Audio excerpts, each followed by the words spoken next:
সংসদের দক্ষিণ প্লাজায় সেখানে কিন্তু এখন আমরা দেখেছি সকাল থেকে হাজার হাজার মানুষ শরীফ ওসমান হাদির জানাজায় অংশ নেবার জন্য সেখানে অপেক্ষমান রয়েছেন এবং এখান থেকে আমরা যেটি জানতে পেরেছি যে হাদির যে মরদেহ ময়নাতদন্ত হয়েছে সেটি এখন এখান থেকে হয়তোবা আবারও জাতীয় হৃদরোগ ইনস্টিটিউটে নিয়ে যাওয়া হবে এবং সেখানে গোসল শেষে সেখান থেকে আমরা যেটি জানতে পেরেছি সেখান থেকে নিয়ে যাওয়া হবে জাতীয় সংসদের দক্ষিণ প্লাজায় 2টার পর সেখানে তার জানাজা অনুষ্ঠিত হবে এবং এর পরপরই আমরা যেটি জানতে পেরেছি যে জাতীয় কবি কাজী নজরুল ইসলামের কবরের পাশে এই শহীদ শরীফ ওসমান হাদিকে দাফন করা হবে এমনটি কিন্তু আমরা জানতে পেরেছি এবং তার জানাজাকে কেন্দ্র করে আমরা দেখেছি সকাল থেকে জাতীয় সংসদ এলাকায় মানিক মিয়া এভিনিউ এলাকায় কিন্তু হাজার হাজার মানুষ ভিড় করছেন এবং এখনও আমরা এখানে দেখতে পাচ্ছি যে এখানে কিন্তু হাজার হাজার মানুষ বিশেষ করে শরীফ ওসমান হাদির ভক্ত অনুরাগী যারা রয়েছেন তারা কিন্তু এক নজর দেখার জন্য অপেক্ষা করছেন। যদিও রাষ্ট্রীয়ভাবে এবং ইনকলাব মঞ্চের পক্ষ থেকে যেটি জানানো হয়েছে যে শরীফ ওসমান হাদির লাশ দেখার কিন্তু সুযোগ থাকছে না কারো, যেহেতু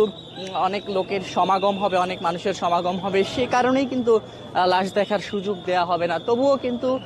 শরীফ ওসমান হাদির জানাজায় অংশ নিতে আমরা দেখেছি সকাল থেকে দেশের বিভিন্ন জায়গা থেকে অনেকেই এখানে এসে ভিড় করছেন তেমনটি কিন্তু আমরা দেখাচ্ছিলাম। এই মুহূর্তে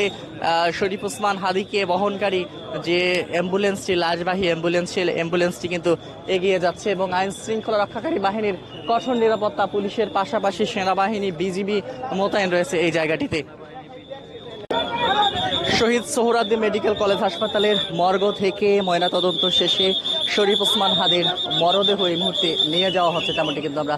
দেখতে পাচ্ছি এবং আমরা যেটি দেখাচ্ছিলাম এই মুহূর্তে এই যে গাড়িটি দেখতে পাচ্ছেন এই গাড়িতেই কিন্তু শহীদ শরীফ ওসমান হাদি রয়েছেন এবং এখানে সোহরাওয়ার্দী মেডিকেল কলেজ হাসপাতালে তার ময়নাতদন্ত হয়েছে। সে ময়নাতদন্ত শেষে কঠোর নিরাপত্তা বলয়ের মধ্য দিয়ে আমরা দেখতে পাচ্ছি যে অ্যাম্বুলেন্সটি নিয়ে যাওয়া হচ্ছে মূলত শরীফ ওসমান হাদিকে বহনকারী যে অ্যাম্বুলেন্স, সেই অ্যাম্বুলেন্সটি কিন্তু নিয়ে যাওয়া হচ্ছে এবং এখানে আমরা যেটি দেখেছি যে সকাল থেকে আমরা দেখছিলাম যে সকালের দিকে বিশেষ করে 9:40 রাজধানীর জাতীয় হৃদরোগ ইনস্টিটিউটের হিমঘর থেকে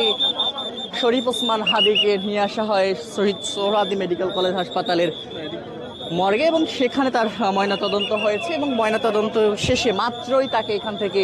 নিয়ে যাওয়া হচ্ছে তেমনটি কিন্তু আমরা দেখতে পাচ্ছি এবং এখানে তার সঙ্গে আমরা যেটি দেখতে পাচ্ছি শরীফ ওসমান হাদিকে তার যে